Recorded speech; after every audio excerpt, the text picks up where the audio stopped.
Okay, so when you guys were on break, I talking with some students here about how they studied for this quiz. Let's talk about it. Let's talk about it, shall we? I was gonna raise my hand first when I came. To say what? May I? Yes. Okay, so okay, so it is college, and I understand that.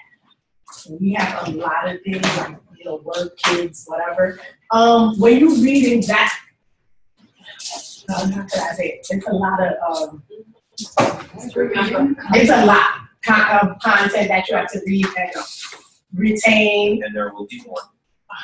Okay, so I wanted to ask personally tips that you could give us so that we actually don't get confused, because it's a lot of material. You see how we was confused with 7, 8. Oh, which one is it? I'm gonna have a lot of problems like that, and I don't want to fail this class because it's summer. I don't want you to fail. Yeah. So, do you mind if I do this? Is that okay? Just because of putting on my video here. All right, so I never got to talk about my research study last week. So when I started in the department, I was not hired to be a teacher. I was hired because I had worked in a practice called supported education. So I was helping, I was actually training an agency in how to provide supported education services, or how to best support students with disabilities get through college. And the person that hired me, Michelle Mullen, is a faculty member here, has done a bunch of research on college students with mental health issues. And so she wrote a grant because she believed that if we taught people with psych issues that had problems with concentration, focus, memory, things that you guys are talking about as you're trying to read very intense textbooks, that was what people were reporting. So we said if we can teach people something to manage that better, to better pay attention, to better focus, concentrate on the material, organize yourself, you're studying better, that it should help in grades. So I taught about 40 individuals over the course of about 3 years, cognitive remediation. So I basically taught them how to study. And so I was talking over here during the break, and I was asking them how they prepared, and they said they sit down, they read the text, they will highlight, they will underline, and that's what I hear a lot of people do, and that's what I used to do when I was in college too. You don't really remember very much when you study like that, or when you try and learn material like that. The reason is because what they call encoding. So encoding is essentially a fancy way of saying studying, it's basically learning. So let's think about this, right? You're sitting there, you're reading a textbook silently to yourself. You're encoding it one way, right? With your eyes. That's all you're doing.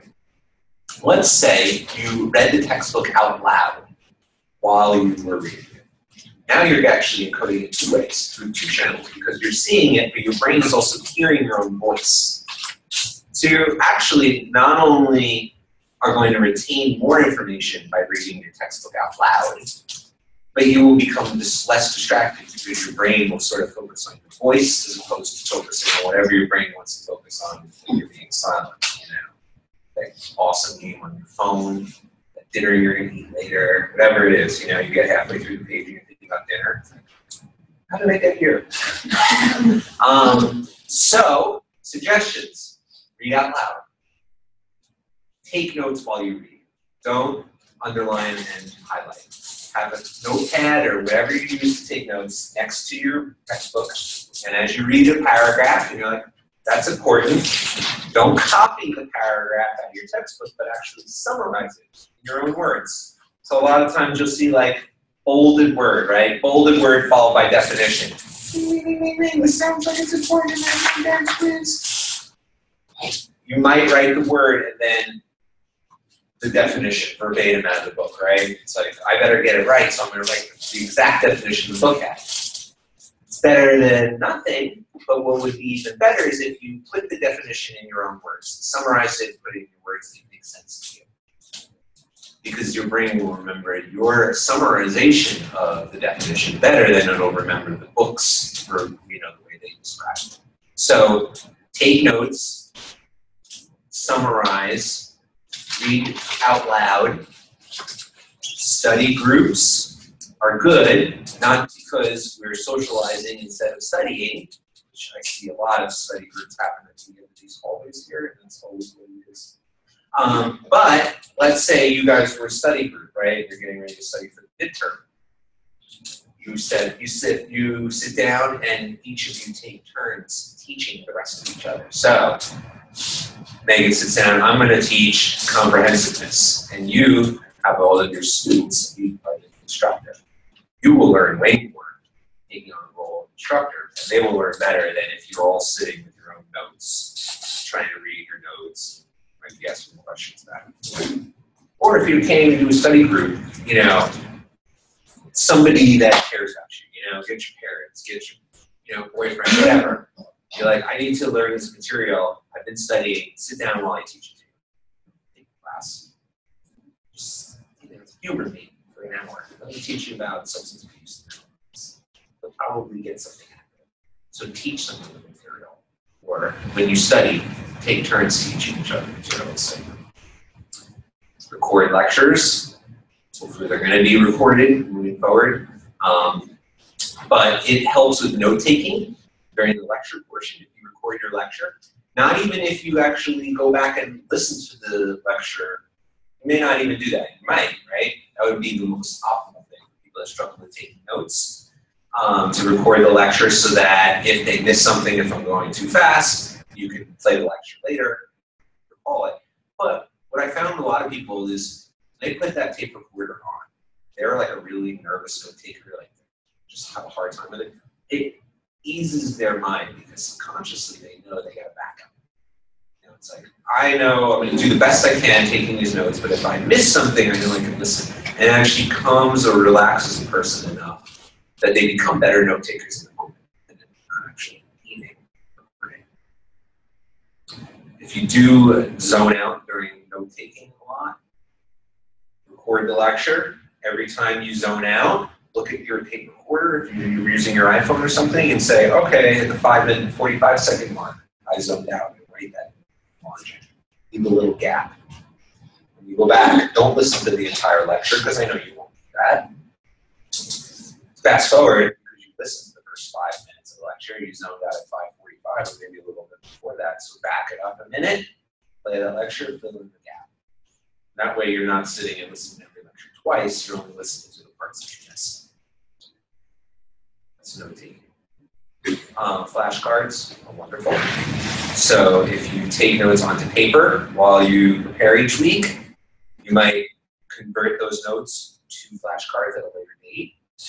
Review your material. So when you take notes for this quiz, say you take notes on a Friday, review what notes you took on Saturday. 24 hours after you took the notes, look them over, read them out loud, as opposed to reading them silently yourself. Code better. But just that 24-hour break and then refresher will actually really solidify the content and make it more consistent. That's all I have time for today. Yes? Funny thing, I took Psych of Learning, and you just taught me what I couldn't learn in 4 months. That was the whole class in coding. Yeah.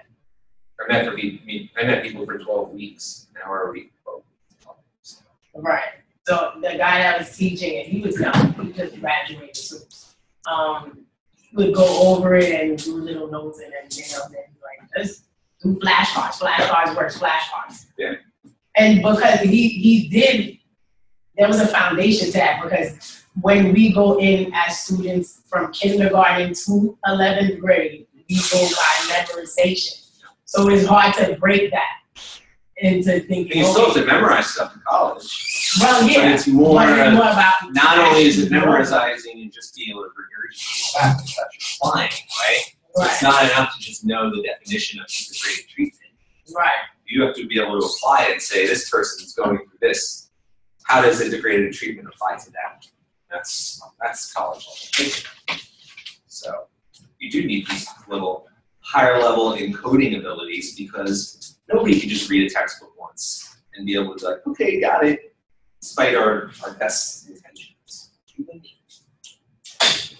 All right, any other questions? Let's get into the lecture. So these are posted. I posted week 1 lecture PowerPoint that I had up here in Moodle, and this one is posted as well. So they are available. But I don't hand out paper versions of these. And this kind of goes back to encoding. Is if I handed out PowerPoints to everyone, they probably go, wow, this is a great professor. I love it when they hand out PowerPoints. Doesn't everybody like that? Yeah, you do, right? Yeah. Why do you like it? Because it's easy to take notes. That's a better answer than what I normally get, which is, I don't gotta take this. Yeah, I can just follow along. Yeah, but I like to add stuff on, and sometimes if I'm just writing my own notes, I'm too caught up in writing what's up there that I don't write like everything that I'm thinking. I know, and that's why I offer them now. Because you guys, need to be able to look at it in the moment. Arguments, you can't get right. So, they'll be posted by 5:30 each week. You can, if you have a laptop in class, be able to follow along and write into the PowerPoint if you want. So that's my compromise with y'all. I'm going to hand them out on paper, but you do have them prior to the class or as the class starts, and you can look onto them during class. All right, so this is up. I'm not going to get through this entire one. I'm going to go until about 8:15, and then the last 15 minutes we'll spend talking about the Moodle shell. So co-occurring disorders, we talked about sequential versus parallel. Here's some of the problems I want to highlight. So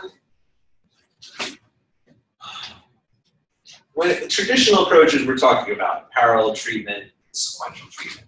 So when you treat one and then the other, sequential, you run the risk of this one, ignoring the interactive and cyclical nature, right? So go to a mental health agency and they're like, what's your problem with substance use? Yeah, I got this thing. It's like, well, go get that under control. They're like, okay, they go home and work on it themselves in this wonderful world and actually get it under control. Well, that might lead to the mental illness then becoming, overly symptomatic. So, and also the cyclical nature aspect is sometimes one gets better for a little while, right? And the person doesn't need to worry about it. And if they're in treatment for the other one, and then that one comes back, what happens? Oh, do they need to leave treatment now? So there's a lot of clinical problems with the sequential model. And then the administration issue of, okay, you've gotten a treatment for this, now it's time for this next stage of treatment. Again, the sequential model. You refer them, right? I work in a substance use facility. You came in, you had this alcohol problem, you have this depression thing too. But I treated the alcohol problem. You were in my facility for 28 days, you sobered up, and now it's time for you to get your help for your depression. And I refer you to this mental health agency. Will you go? No. A lot of people have trouble following through on the referrals. So a person might get the referral and leave and be like, feels so great, clean, and not actually follow through and get the help. The falling between the cracks ends up happening here. Likewise, gets the mental health under control to the point where they can enter substance abuse treatment and to make a referral, and it's even harder, I think, to get referrals into substance abuse facilities. And a lot of times you might get a referral, and you might, if it takes them a few days to follow up on it, the spot you might have had, they've been gone. This is the big one, though. When you're in a non-integrated treatment, either parallel or sequential, the burden of how to integrate the services ends up being on the person in recovery themselves rather than the service providers. So, I guess specifically when you think about parallel treatment, right? You're in two different agencies getting treatment at the same time. How to integrate what you learn from your mental health counselor, what you learn from your substance abuse counselor, falls on you. Rather than if you were in an integrated system where everybody was coming from the same place, you're getting the same message, or at least getting it. And it relates to this one. And this is something that gives some concrete examples about. It would be wonderful if every agency that did substance abuse treatment and mental health treatment followed the philosophy of psychiatric rehabilitation. What a wonderful world we would live in.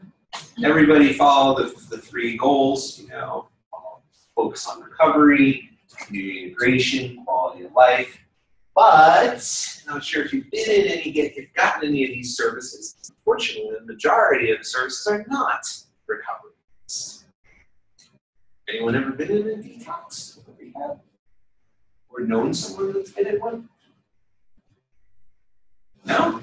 Good for you. You do.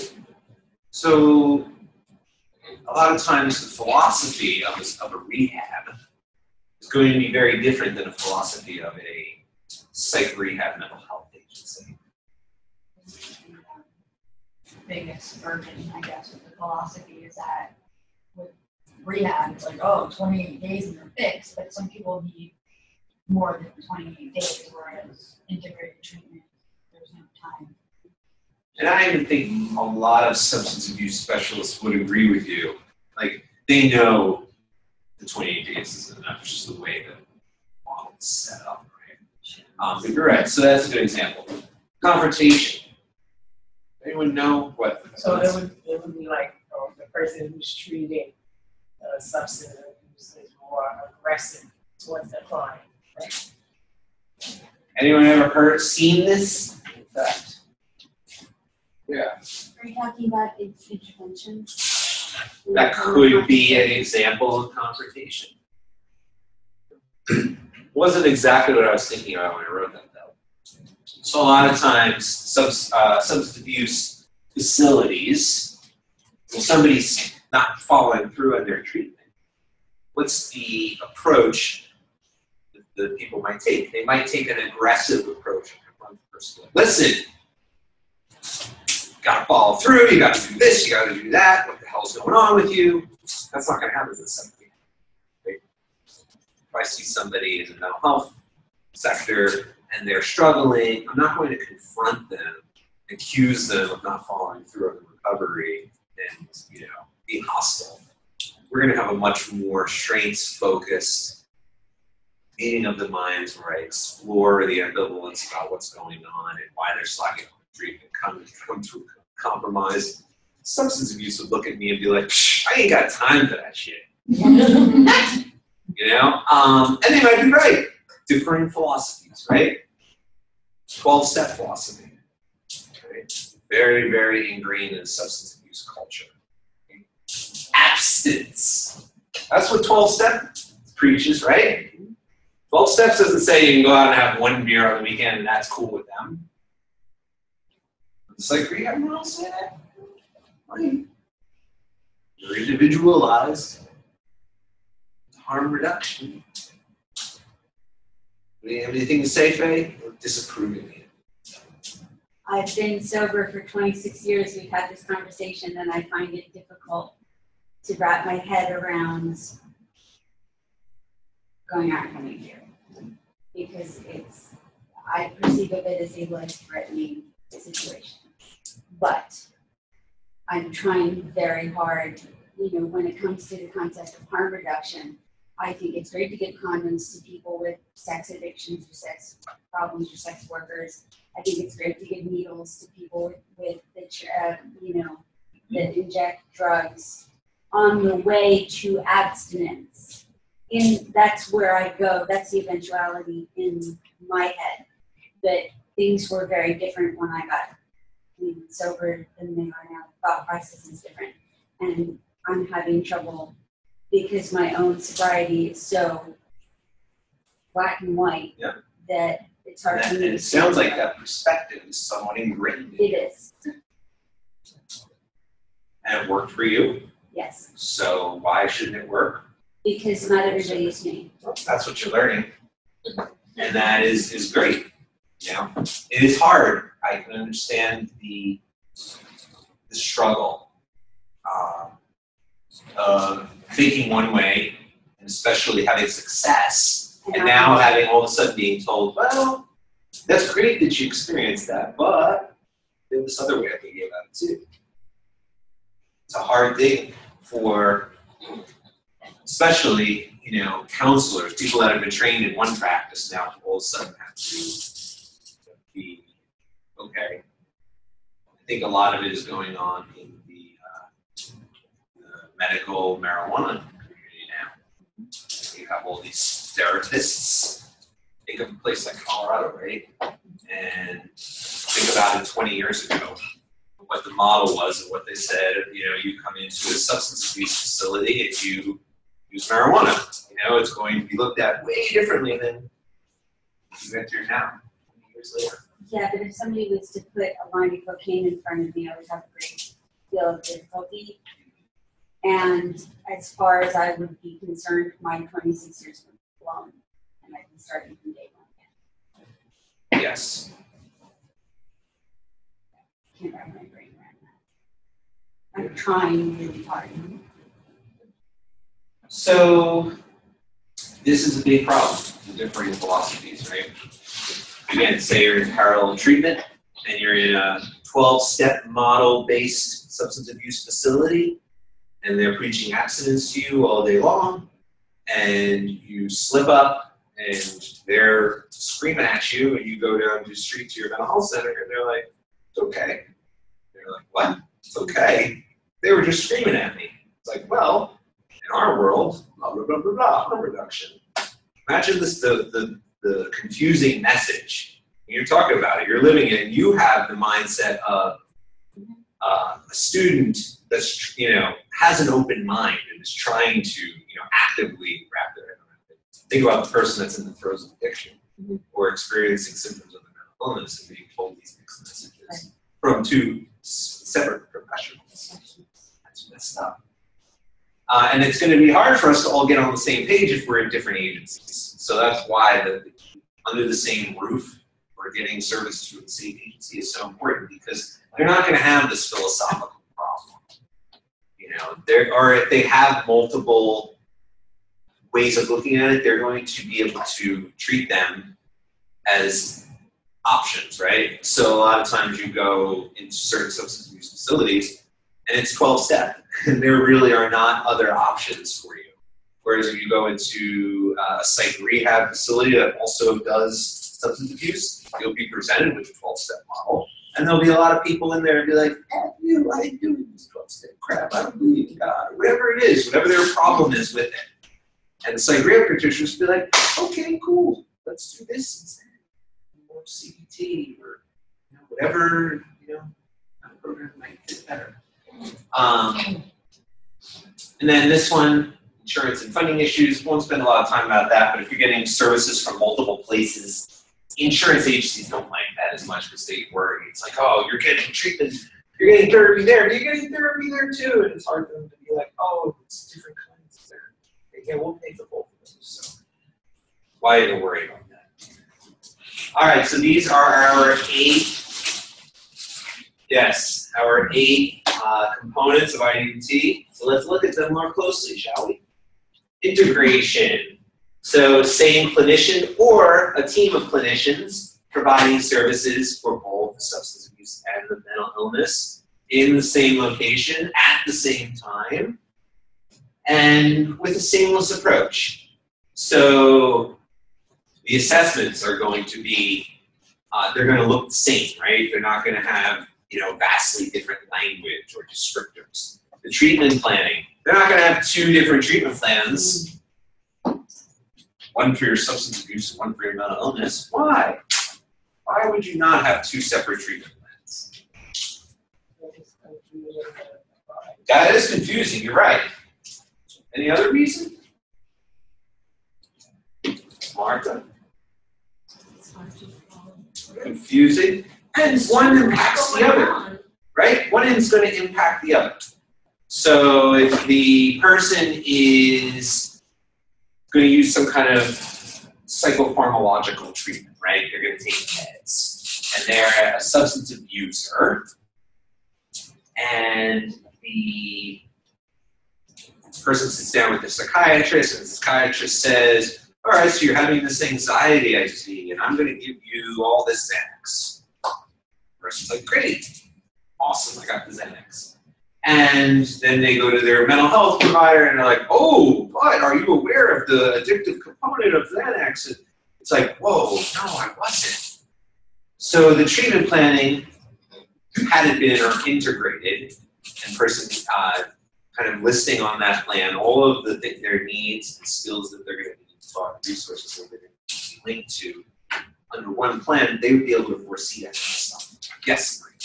There's what my confusion with that when it says SEND clinician that we're talking today. Mm-hmm. So I guess it's SEND treatment plan, treatment team. Yeah. So same clinician or team. Could be both, you know. But it's definitely one treatment plan. Exactly, yeah. Yeah. So that points to, you know, When you're all integrated too, the crisis planning becomes much easier because the team is aware of both sides, right? When you're treated in a parallel sense, the substance abuse side of people are going to only really focus on the substance abuse issues and the factors that come with, you know, moving through those stages of treatment. So their crisis planning will be as such as well. It's like, oh, person showed up intoxicated to the program. What's the plan when that happens? Well, the plan might be very different in an integrated setting than if they were in a substance abuse only setting. Substance abuse only setting, they might be like, get out of here. In a mental health treatment setting or in an integrated setting, they're not going to let the person participate probably, but they may take a more safeguarded approach in making sure that person gets connected to crisis services or gets home safely, isn't walking around in traffic, not knowing where you are because they're so high. You know, you run the risk of, you know, when you turn people away, some very real consequences. So another issue when it comes down to philosophy, what do you do with somebody who shows up wasted to a treatment facility? You just shut the door and then call the cops. Do you help them get into that? So that's integration. Then we have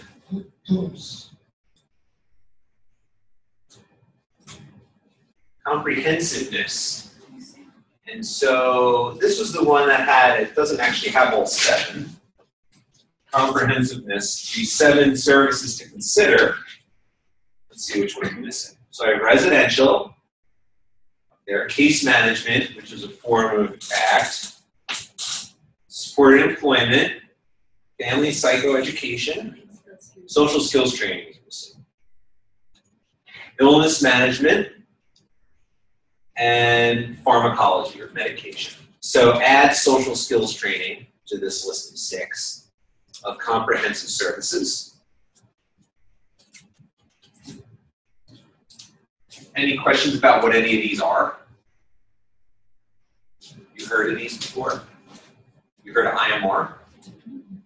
Okay, good. All right, so I'm not going to get into these. Some of these are evidence-based practices, as you guys probably know, taking some of the other courses here.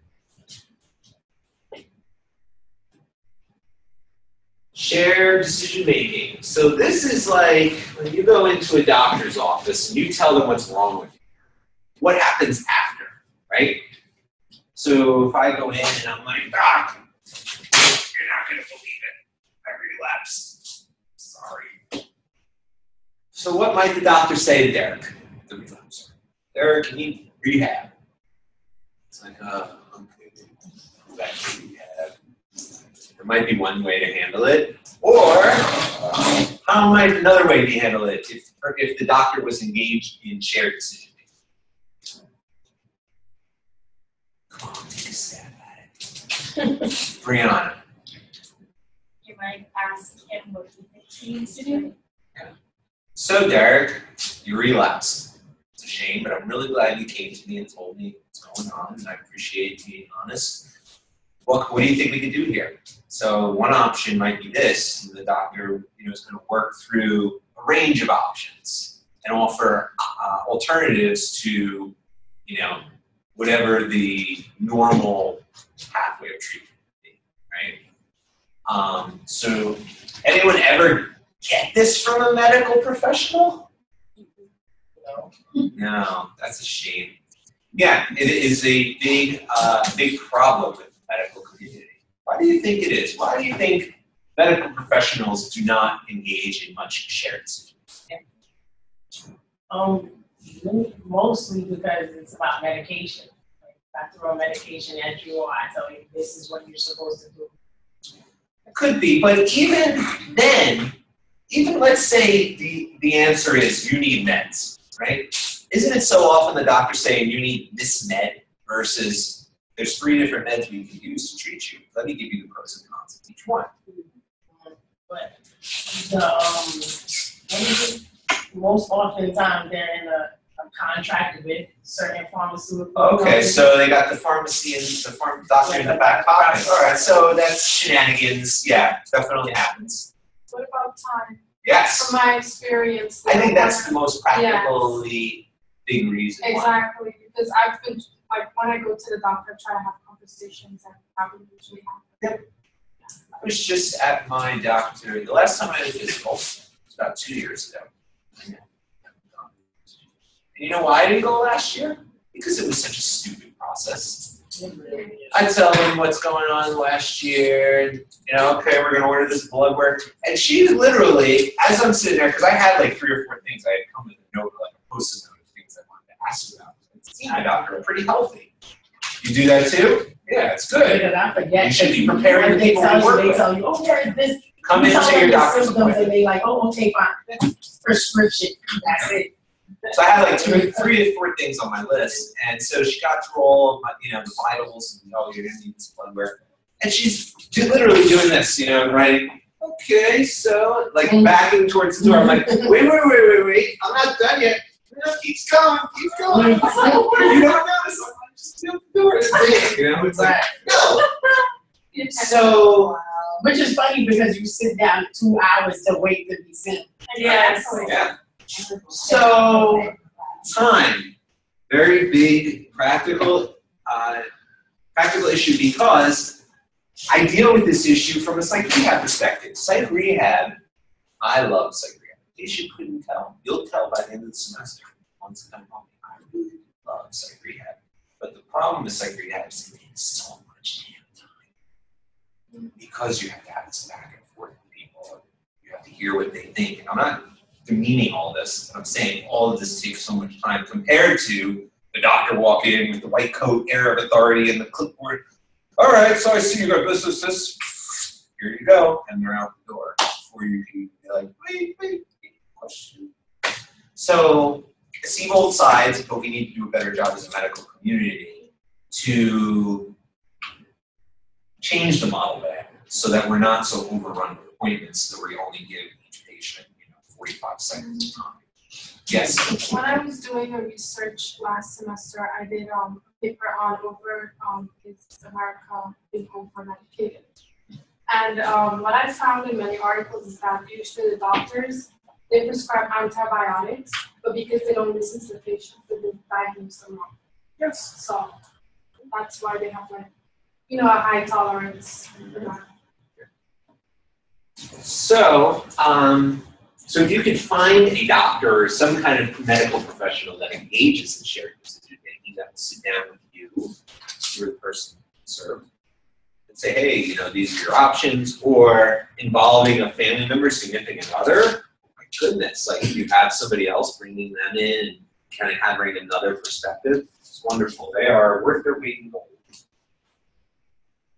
So assertiveness, I've just put up a few of the more actually hardcore assertiveness. So assertiveness could be much less than this, right? Assertiveness could be, person showed up at my integrated treatment facility last week, and they started coming, and they came for 4 days, and now I haven't seen them in 3 days. And they haven't called or anything. So I'm going to be assertive and check up on ignorance. Like, sorry, I curse a lot. Where have you been? Hey, why don't you come back in? Oh, you're having a problem with transportation? Why don't I arrange that for you to get you back in? Oh, you don't want to take the bus? Why don't I get our driver to come get you right now? It's like, oh crap, now I got no more excuses. They're gonna go pick me up in my own car. That's assertiveness. And if they say no to that, it's like, well, are you really investing in treatment? I'm just giving you a lot of options there. So assertiveness can be as minor as checking up on somebody that missed a day of treatment or missed a day of programming. But here are some more extreme versions of assertiveness. So civil commitment, do you know what that is? Court order. Court ordered inpatient treatment because they are an outward danger to themselves or to others. So somebody ends up in a crisis screening center, screener sees them, says, person says, I'm gonna hurt myself, I'm gonna do it this way, if you let me out, they might be civilly committed. And that would involve the person being there against their will. So that's not the person being like, I have all these problems, but I know I need treatment, so I'm going to sign myself in. This is the first thing. F you, as soon as I get out of here, I'm going to go murder that person. Like, oh, okay, you're going to have to stay with us for a few days. You're going to be committed against your will to this inpatient facility. And a judge will have to sign off on that. Anyone know what this one is? It's like a program that the client could go from their house to wherever it's located. Not exactly. Not exactly. Right? It's a day program. Day program. Like a partial day program. Not exactly. Outpatient commitment refers to the ability of a judge or some governing body ordering somebody to attend some sort of outpatient program. So, judge saying, now you're free to go. You're not an inpatient in the hospital. You are a citizen of the community. Judge says you must attend X partial care program 5 days a week, or you must take this medication. And if you don't, you will be committed. So so you're outpatient. You're not in the hospital, but you're committed to do some kind of treatment. Either take meds, go to a facility, etc., at the threat of returning to a hospital if you don't do it. So as psych rehab practitioners, do you think we are in favor of outpatient commitment? No, because how can you order someone to take medication? I mean, You can. it doesn't. Psych rehab practitioners cannot, but yes, yeah, that's exactly what we're saying here. So let's argue the other side. This, the devil's advocate would say there has been some showing that this has been helpful in, some will make the argument, well, at least they're getting a chance in the community, rather than the alternative would be like, let's just keep them locked up. So that's one way to look at it. I look at it as coercion. Take this medication or else you know what's going to happen. I don't like it. Rep pays? Yeah. We do that at alternatives where, for example, we have a client who is newly sober, just got GA, and stated that he was very nervous about having money. So when he has money, he buys alcohol. Mm-hmm. So we offered to take control of his money and dole it out to him as needed. Officially as their rep pay Yes. with the state, or unofficially it's just an arrangement between you two? That's a good question. I'm assuming it's through alternatives rather than the state. So a rep payee is when you have somebody representing you and paying your bills for you. So a rep payee, let's say, I don't know, Derek is in recovery and just got released from the hospital, and he's in a supportive housing program, say like alternatives. And I sit down with Mike Bay, my clinician, and we go over everything, and I'm like, yeah, I don't really, I'm not good with money. The second I get my check, I'm gonna go out and buy a bunch of smack and it's going to go into my veins and I'm going to be broke the next day. Oh, so what are we going to do about this? It's like, I would like a representative payee. I want Faye to manage the money for me. She's my counselor. So Faye can petition to the state of New Jersey to become my rep payee, and I have to agree to it. But if I do, now the check every month goes to Faye, and Faye has to dole it out as a way, in a way that we come to an agreement. So you're going to pay your rent, you're going to do this, and then I'm going to give you X number of dollars, per month. Maria. That is a question. Can the judge order somebody to have a person? I'm sure that they have ways to. Because I think it might be like, I'm sure that they can use coercion to be like, well, you can be discharged to this organization, to this agency, on the grounds that you allow them to become your rep payee. I don't know for sure, but I imagine that happens. Because in my internship, one of my focus person had like a family. Family member could be a rep payee as well, so it doesn't necessarily have to be somebody in the agency. No, it was a child and family services, one of those agencies, and it was so hard for him to become again his own payee, and he needed like a letter from the psychiatry, and Yes. all going through paperwork, and he Yes. never like. Yes, it's very hard to get it taken off once you have it, because you have to show you are responsible now, and the person that's representing you has to say, yes, they'll be fine doing it. A lot of the rep pees The do psychiatrist. that. The psychiatrist has to support it. So it's like rehab. You think we like rep pees? No, we don't like these either. The goal is for the person to have independence. Right. So that means it's just not Yep. happening. Exactly. So if the person really wanted it, it's like rehab practitioners offering individualized, flexible services. If the person really wanted it, we talked to them about it, and they said, yeah, I still want it. We would probably do it, right? Because we're flexible. But it would certainly not be something we offer to somebody and say, you should do this. We do not like this because, especially if it's an agency rather than a family member, you get a lot of, what's the word I'm looking for? You're in a dual role, right? So you're my counselor, you're also the gatekeeper that holds the money. So I might get pissed at you because you won't give me my $5 that I want, and that's now going to lead me to not trust you to talk to you about my clinical issues, right? This is a big problem. This is why supported housing, the big differentiation with supported housing is a separation of services and rent, right? Somebody that's getting supported housing services, often in true supported housing, will have their name on the lease of the apartment that they're renting. And they'll get services from the agency, but the agency won't own the apartment. Because if the agency owns the apartment, again, we have this dual role. So I'm their counselor, I'm Amanda's counselor, I show up at Amanda's apartment one day and I see Amanda smoking some dope in her apartment. And I'm like, oh, damn, you can't be doing that. This is my agency's apartment.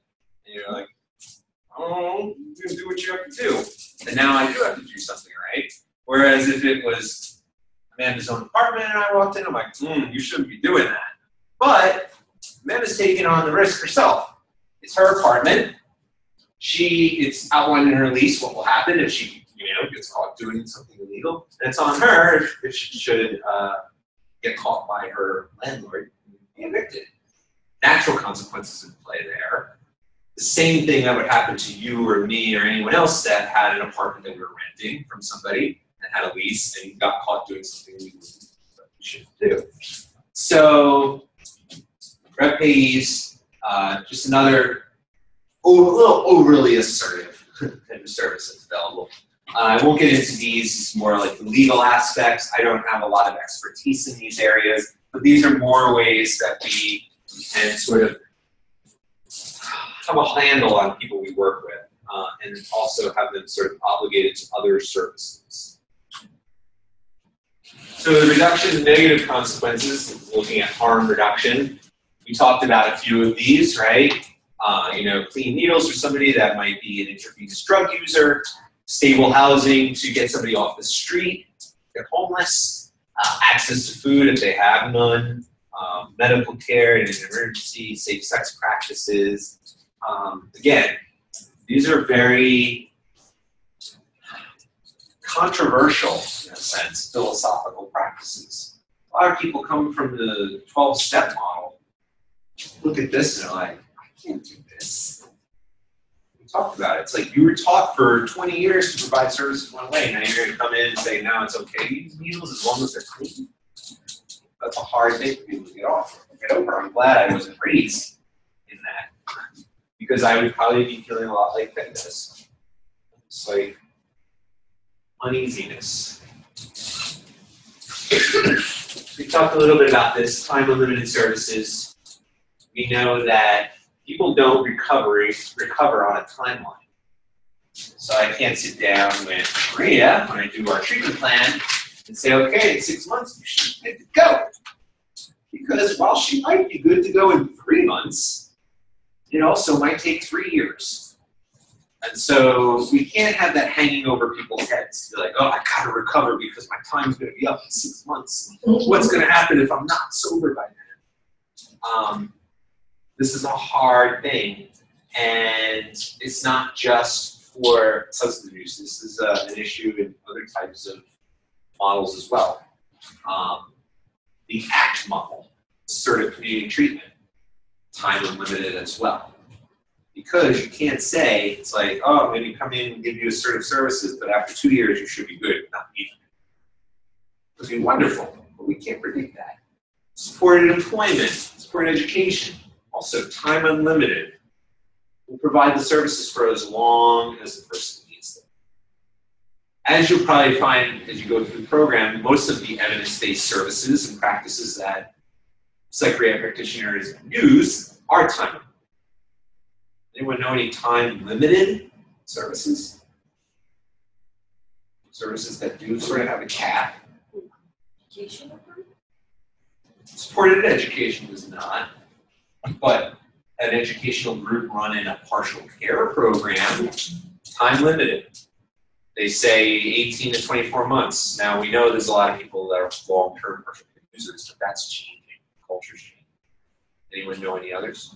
I was gonna say that in some inpatient treatment Inpatient facilities, is definitely but time limited. I'm just now wondering if it's because of insurance companies. And, like, after a week, sometimes they'll just give you the boot. But that has nothing to do with it.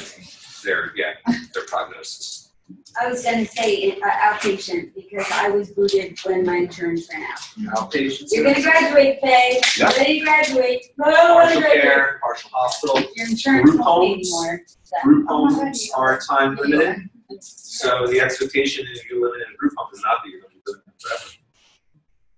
So coincidentally, none of these time limited services are also having much evidence to back them. So take that for what it's worth. You need sufficient time. You need to support the person. The person needs to know, I'm not under some kind of pressure to recover in a certain time frame. Recovery is hard enough. Putting a deadline on it, I can't even imagine.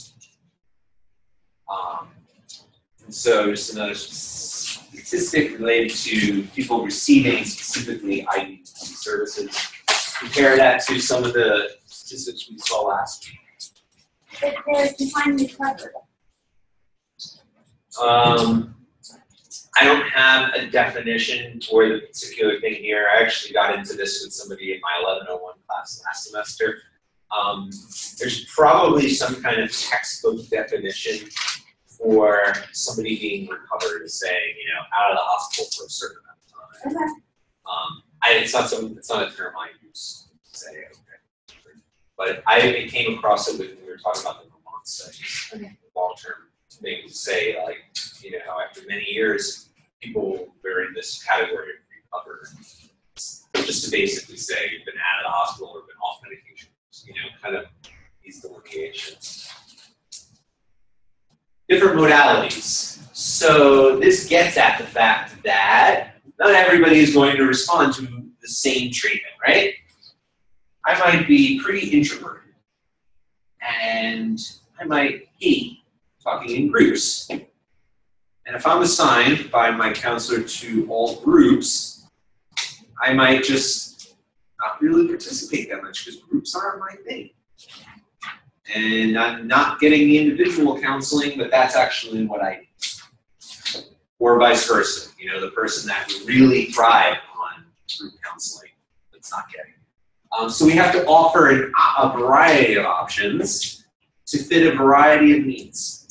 Whether that be an educational group to say, hey, did you know that heroin's really bad for you? People look around and be like, yeah. Oh, okay. Do you know how bad? Oh, no, I didn't know that that could happen. It's like, oh, no. So somebody that is in pre-contemplation, it's like, I'm fine. I don't got a problem. Not me. So learn a little bit about the substances they're using. Oh, wait. Stage-based groups. Anyone know what this means? But the specific stage that you're in. The group is designed to respond to that. So somebody is in action. Let's do stages of change here. Pre-contemplation, contemplation, preparation, action. So they're probably in a social skills group. Well, so somebody's in action, right? Somebody is actively in recovery. They are, you know, actively not using drugs. They might be more in cognitive behavioral type of groups where they're examining their thinking and developing a relapse prevention plan. You know, things that are geared towards somebody that's actively not using and, you know, doing things to improve further their recovery. Now, next person comes in is in pre-contemplation, contemplation. Maybe in the back of their head, they may have a problem. But they're still using, you know, they're still kind of they're like, most of the time I'm fine, it's no big deal. So is that person that's not really come to terms with the fact that they have it? Let's say we put them in an active treatment group, and we put a relapse prevention plan in front of them. Like, okay, let's talk about the things that you're going to do to prevent your relapse. The person going to talk about it. I'm not a problem. I don't need this. It's like taking somebody that doesn't think they have a problem and sticking them in AA. AA is for active treatment. People that don't think they have a drinking problem don't belong in AA. You know what the criteria to be a member of AA is? I'm sure AA does. First step. What do you have to do? Do you have to be sober? You have to admit no. No. No. You don't think people No, you don't have to give anything up. All you have to have is a desire not to drink. It's the only requirement to be a member of AA. Because they know that as long as people keep coming back, as long as they think they have a desire. So again, if somebody's in contemplation, it's like, maybe they get it. But if they're pre-contemplation, I ain't got no problem. Nothing in AA meeting is going to teach them that's going to change that. I see I used to go to AA meetings, and I'd see a lot of people in AA meetings that didn't belong in there because they didn't think they had a problem. They were there because they were told to be there by their treatment team. It's like, man, it's like you don't realize that the stage that they're in isn't matching the treatment level, the treatment modality. So if they don't think they have a problem, what do you want to be doing? You want to be doing more of these educational groups. Like, so what did you do last night? Oh, I used, okay, cool. You know, take a very accepting nature. Okay, how did it go for you? Oh, you got high, you enjoyed yourself, great. Did you, I know you were talking about getting your custody of your son back. How did that go for you yesterday? Oh, you didn't take care of that because you were high. Oh, okay. It's more like a motivational interview type of group, more geared towards somebody that doesn't really know if they have a problem yet, just kind of exploring these discrepancies between what they say they want to get out of treatment and what their behaviors actually imply. So that might be a group for somebody that's in contemplation, pre-contemplation. Put somebody in active treatment in a motivational interviewing type of group, and Person would be like, why are you questioning all this? I'm active, like I'm moving forward. I don't need to talk about these discrepancies. I've already resolved this. So, if there's one thing to kind of get out of, I think, the substance abuse class, is that you really need to know what stage people are at in their level of treatment. This goes for mental health too. But you're not able to effectively help somebody until you know where they're at in that. Do they feel like they have a problem? Are they ready to take some steps to move towards recovery? Because if they're not, the way you approach that person can be totally different than if they are taking those steps. Sorry, it's getting a little dark here. I have a question. Yeah. So in like a lot of these examples in dementia middle, I saw in the examples a lot of the clinicians would ask their clients like, oh, how does that make you feel before, after, and during your use? Is that something we would do when they're in the contemplation stage, or it can be whenever? That would be something more geared towards a pre-contemplation or contemplation. Because you think about it, somebody that's in active treatment, they probably know how they feel, number one. And it's more for them about the steps to get back to, like, they'd be more into the, all right, what do I have to do? Tactical things. Whereas, somebody early in the recovery or somebody in that pre-contemplation, you're going to sit with them, explore. Yeah. Like, so how did you feel? Or what happened the next morning when you woke up with that hangover? Because the more you're actually building that therapeutic alliance, you're not judging them at the beginning. That's the worst thing you could do is like, so you got drunk again. Like, no. Or you did have how did you feel? So it's like, oh, okay, so tell me more about that. I'm glad to see that you made it here today. The person might be like, whoa, I didn't expect to kind of get, encouragement, usually, because I'm used to getting that, like, disapproving stare. So you do, in the pre-contemplation people you're working with, do need to kind of have that totally non-judgmental, like, accepting, okay, and highlighting their strengths. Wow, it sounds like you got really wasted last night. I'm really glad you were able to make it here. I would like to add that I'm all for that. If somebody does slip, I don't think I think judgment is the last thing they need in this report. Yeah. It's the mindset that to start off by saying it's okay to slip, I think they should work towards abstinence.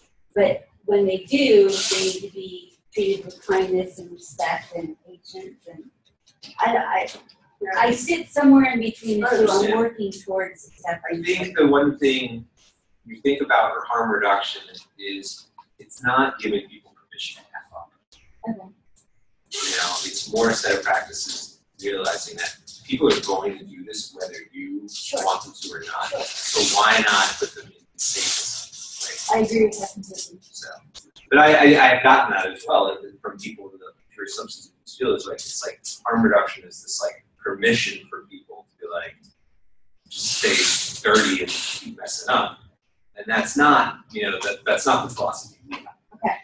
But that's common. All right. Let me just run through these real quick.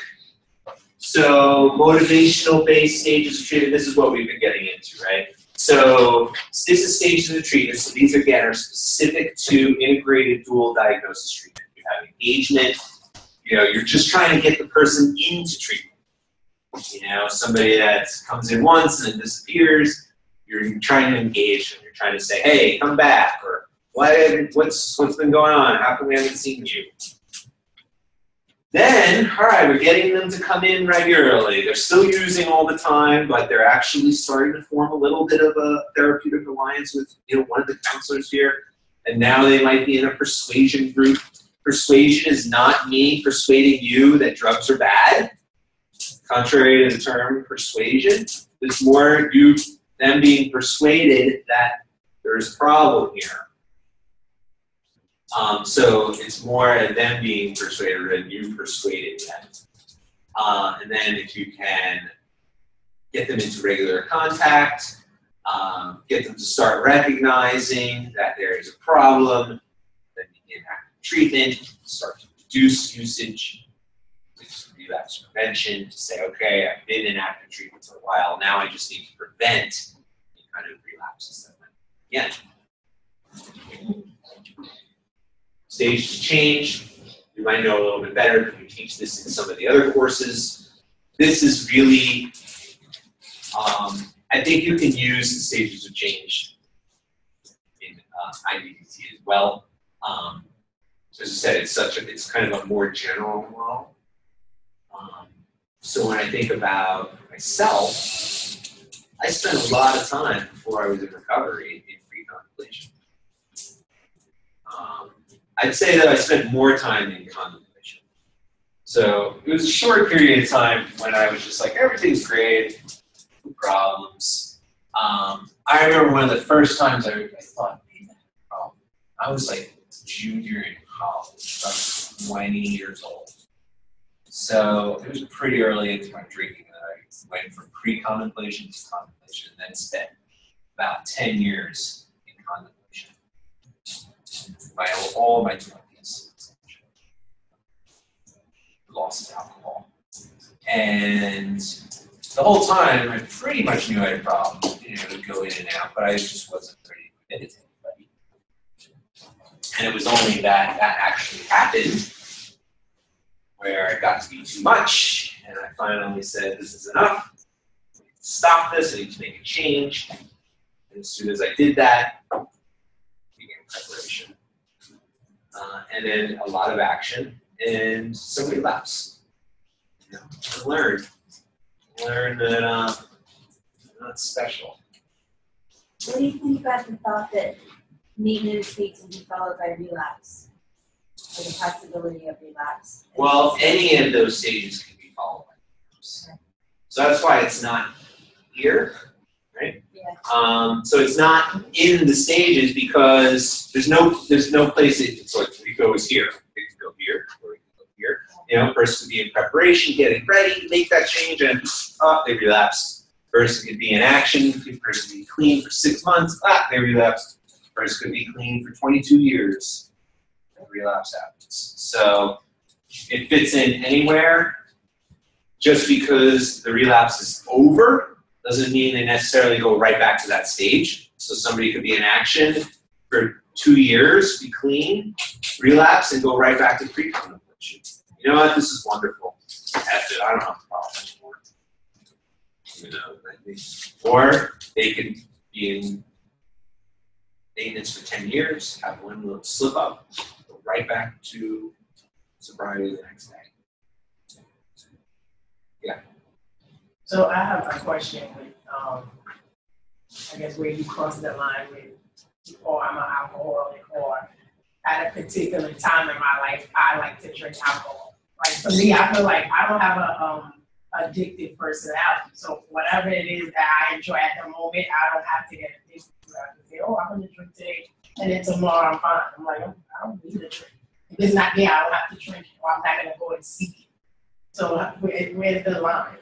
You can't really explain it, but you would just know inside. Like you just explained to me. It's like I could look at that and I could take it or leave it. Right. And I know I can't. And I've known that for pretty much my whole life.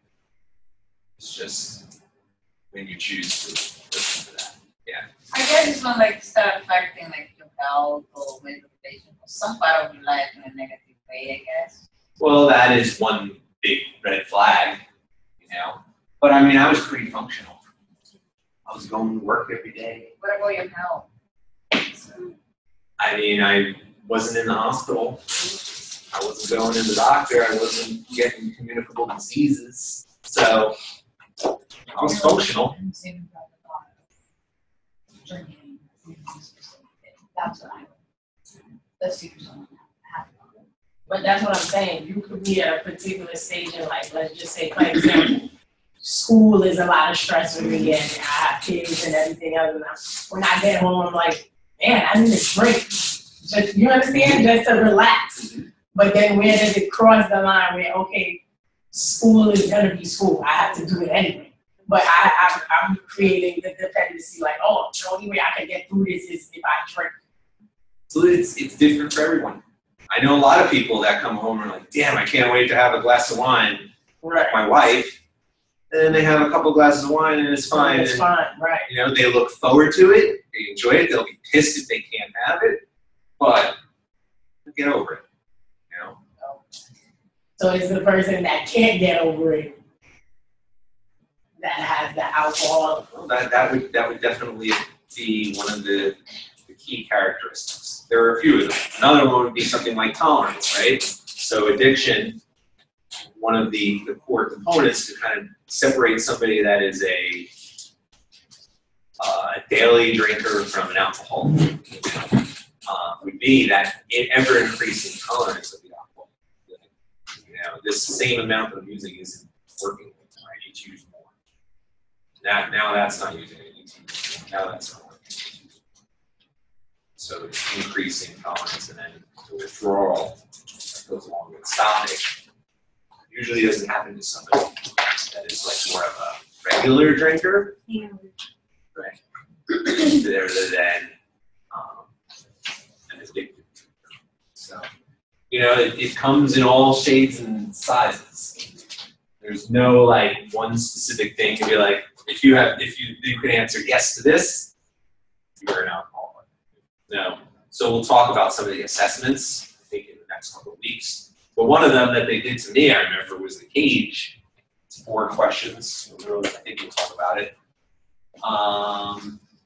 Damn, I should have brought this up without knowing exactly. So CAGE it's an acronym, C-A-G-E. I know E is eye opener, so it's like, do you need to drink in the morning when you first start? But it's like 4 things. Each one each one represents a letter. And it's 4 different things, like, well, if you answer 4 yes to these 4 things, that's probably a pretty good chance you're alcoholic. We'll get it. I'm sure it's in the curriculum. But there's not usually just one. I looked it up really quick. too. Do you want me to read them? Yeah. D is cut down. Yeah, so if you made attempts to cut down and been unsuccessful. So I was answering yes to that. Annoyed, do you feel annoyed by people complaining about your drinking? G, do you ever feel guilty about your drinking? Or do you ever drink an eye opener in the morning to relieve shame? Yep. So think about the daily drinker, right? Not the alcoholic. The person that likes to have a beer or 2 or a glass of wine or 2 every day. And ask them those questions. Have you ever had a problem cutting down? It's like, I have my 1 or 2 a day, never gotten worse than that. I don't need to cut down.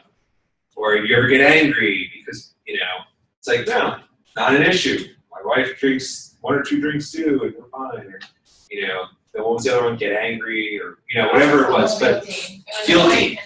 Yeah, somebody that truly doesn't have alcohol, or truly doesn't feel they have an alcohol problem, they're not going to have those feelings of guilt, you know, that somebody like myself would have, you know, when they know. So it was a pretty good. I had never heard of it. I remember when I had gone into these early visits, and they did that on me, and I answered yes to like all 4 questions, and I was just like, oh, okay, that's pretty effective. Nailed me. Nutshell. So, all right, so let us cease for today. There's a whole second half of this PowerPoint that gets into the brain that I'm not going to be able